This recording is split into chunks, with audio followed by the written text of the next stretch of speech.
बिस्मिल्लाहिर्रहमानिर्रहीम। अस्सलाम वालेकुम नाज़रीन, आप यूट्यूब चैनल देख रहे हैं। मैं इमरान खान हूँ। नाज़रीन, एस्टेब्लिशमेंट बहुत बुरी तरह फंस गई है, ख़ास तौर पे खैबर पख्तूनख्वा में। इन्होंने उल्टे तजर्बे किए। सियासत का इन्हें अंदाज़ा कोई नहीं है, मईशत का इन्हें कुछ पता नहीं है, एडमिनिस्ट्रेशन का इनको आइडिया नहीं है, दुनिया खारजी ताल्लुकात में कहाँ से कहाँ निकल गई, और ये अपनी ज़ात के फ़ायदे के लिए पाकिस्तान को नीचे से नीचे ले जा रहे हैं। और अब एस्टेब्लिशमेंट बहुत बुरी तरह फंस गई है। इस जगह पे एस्टेब्लिशमेंट को रेस्क्यू करना पड़ेगा, और मौजूदा जो पॉलिटिकल पार्टीज़ हैं उनके अंदर जिनको हुकूमत में बिठाया हुआ है उनमें ये काबिलियत ही नहीं है, और आवाम का उन पर एतमाद भी नहीं है। मिसाल के तौर पे एस्टेब्लिशमेंट अब ये लाइन ले चुकी है कि हम खैबर पख्तूनख्वा में इमरान खान का नामजद करदा वज़ीर आला सुहेल अफरीदी वो नहीं बनने देंगे। अभी तक तो इमरान खान ने चिट्टा इनकार किया कि नहीं, मैं तब्दील नहीं करता, लेकिन ये सियासत है, यहाँ पे कुछ भी हो सकता है। मुमकिन है कल को इमरान खान साहब कोई और फैसला दें, लेकिन सुहेल अफरीदी की हमायत में पाकिस्तान तहरीके इंसाफ में इजाफा होता जा रहा है। वो वहाँ पे काफ़ी तगड़ा हो गया। अब देखना यह है कि पीटीआई या इमरान खान साहब अपना फैसला बदलते हैं या एस्टेब्लिशमेंट मजीद फंस जाती है, क्योंकि DGISPR ने बड़ा वाजे कहा कि वो नहीं बनने देंगे। दूसरे अल्फाज तो यही है कि सुहेल अफरीदी को हम नहीं बनने देंगे। भाई जितने टाउट्स हैं वो इसी बारे में खबरें दे रहे हैं। एक टाउट ने तो यहाँ तक खबर दे दी कि जनाब कोई एस्टेब्लिशमेंट को पेपर मिल गए, उनसे साबित हो गया कि जनाब ये जो सुहेल अफरीदी है ये कोई रॉ का एजेंट है, और फटेमुत ताड़ी रिपोर्टिंग होते। ये थोड़ा सा इन्वेस्टिगेट कर लो, चीज़ों को देख लो, वो बंदा कौन है। वो कबायली इलाकों से पहला आदमी है जिसको इमरान खान साहब ने नॉमिनेट किया वज़ीर आला खैबर पख्तूनख्वा के लिए। उनकी महरूमियाँ दूर होने जा रही हैं, उनका अपना बंदा आ रहा है, और यहाँ पे मिलिट्री एस्टेब्लिशमेंट के पेट में मरोड़ उठ गए। भी आपका लेना देना ही कोई नहीं है। आवाम ने जिनको वोट दिए वो फैसला करेंगे कौन आएगा, हुकूमत करेगा। आज आपको गंडापुर की याद सता रही है, आपको लगता है जी गंडापुर आपका बड़ा काम का आदमी था या उसके साथ आप बेहतरीन तरीके से चल रहे थे, तो फिर गंडापुर की बात मान लेते या उसकी रिक्वेस्ट मान लेते।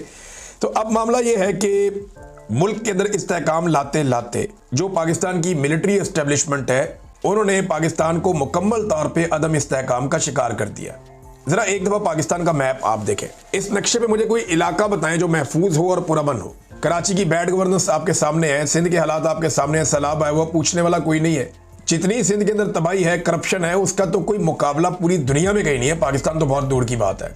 ये इस्तेहकाम हो या अदम इस्तेहकाम हो, सिंध के अंदर जो करप्शन को दवाम मिलता रहता है ना जरदारी साहब के आशीर्वाद से, वो नहीं रुकता। कच्चे के डाकुओं ने तबाही फेरी हुई है सिंध और पंजाब के बॉर्डरों के ऊपर। रात को आप ट्रेवल नहीं कर सकते वहां पे। बलूचिस्तान की सूरत हाल ये हो गई है कि वहां पे आप शाम के बाद सफर नहीं कर सकते, जा ही नहीं सकते। बलूचिस्तान में मैंने आपको पिछले वीलॉग में बताया सिर्फ दो चीजें महफूज हैं, एक मादनियात के ट्रक और दूसरा ईरान से स्मगलिंग होने वाला तेल। बाकी हर चीज बलूचिस्तान में जो है वो टारगेट की जाती है, और ये हम सब अच्छी तरह जानते हैं। और इनमें माल किसकी जेब में जाता है ये भी सब जानते हैं। जो बॉर्डर पे हैं उन्हीं की मर्जी से स्मगलिंग होती है, वरना कैसे हो सकती है। तो बलूचिस्तान का तो बेड़ा ही गर्क कर दिया, कोई भी वहाँ महफूज नहीं है। खैबर पख्तूनख्वा के कबायली इलाकों की हालत भी इससे मुख्तलिफ नहीं है।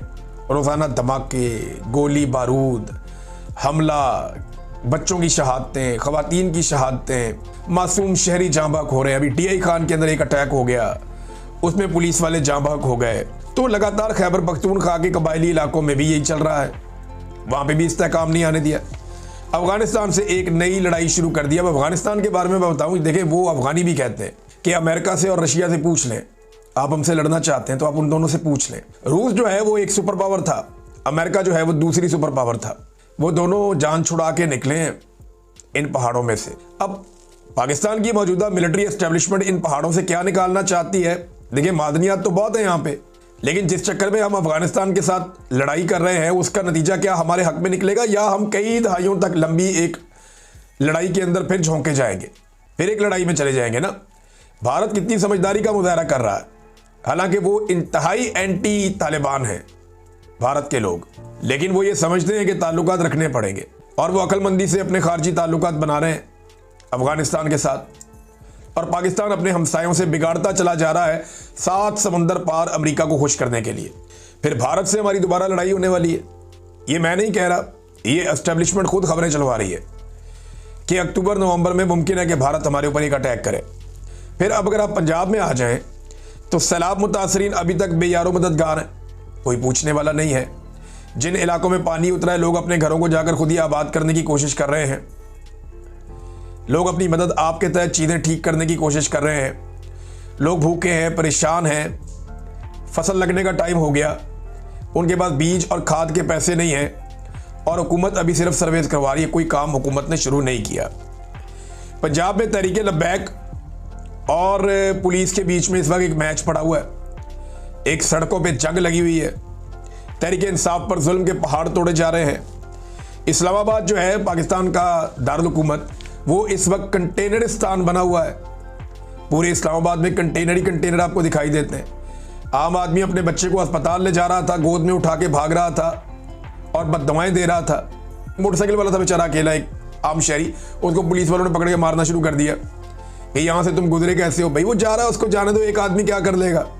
लेकिन नहीं, इस्लामाबाद को एक नो गो एरिया बना दिया, सारे रास्ते बंद कर दिए, कंटेनर लगा लगा के तबाह कर दिया। ऐसा लगता है इस्लामाबाद नहीं है, कोई समंदर के किनारे कोई पोर्ट है, कोई बंदरगाह है जहाँ पे कंटेनर ही कंटेनर्स पड़े हुए हैं। आज़ाद कश्मीर में एक अलग टाइम बम लगा हुआ है।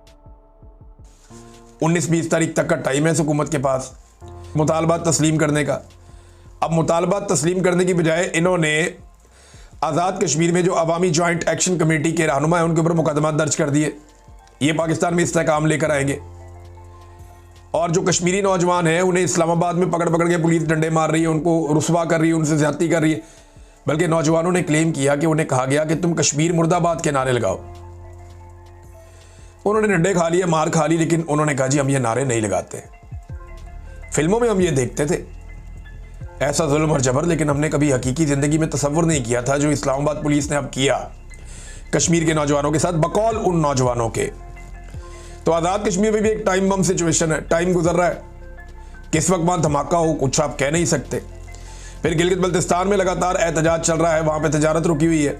वो लोग कह रहे हैं जी हमारे वसाइल पे जो कब्जा किया जा रहा है मिलिट्री एस्टेब्लिशमेंट की जानिब से, वो बंद होना चाहिए। अब एक सूबे में हुकूमत ही नहीं है इस वक्त, और वो भी सिर्फ मिलिट्री एस्टेब्लिशमेंट की जिद की वजह से। वजीर आला ने इस्तीफा दिया, गवर्नर कहता मुझे मिला ही नहीं, हालांकि मिलते ही मंजूर हो जाता है ऑटोमेटिकली। कानून ये कहता है कि जैसे ही वजीर आला का इस्तीफा मौसूल हो गया गवर्नर को, वो ऑटोमेटिकली एक्सेप्ट हो गया। ये मुझे सिद्दीक जान साहब ने बताया कि बड़ा सादा है ये। लेकिन अब मामला ये है कि एस्टेब्लिशमेंट की जिद है, इसको वजीर आला नहीं बनने देंगे। अवाम की जिद है, ये हमारा वजीर आला है, हमारे लीडर ने कहा हुआ है, तो एस्टेब्लिशमेंट अपने आप को बंद गली में ले गई। अब अगर ये इसको वजीर आला बनने देते हैं तो वो अवाम की ताकत से और अपने लीडर की विल से वजीर आला बनेगा, तो फिर तो वो एस्टेब्लिशमेंट की बात नहीं सुनेगा। उनमें कॉन्फिडेंस आ जाएगा कि हम एस्टेब्लिशमेंट की मर्जी के बगैर चीज़ें कर सकते हैं।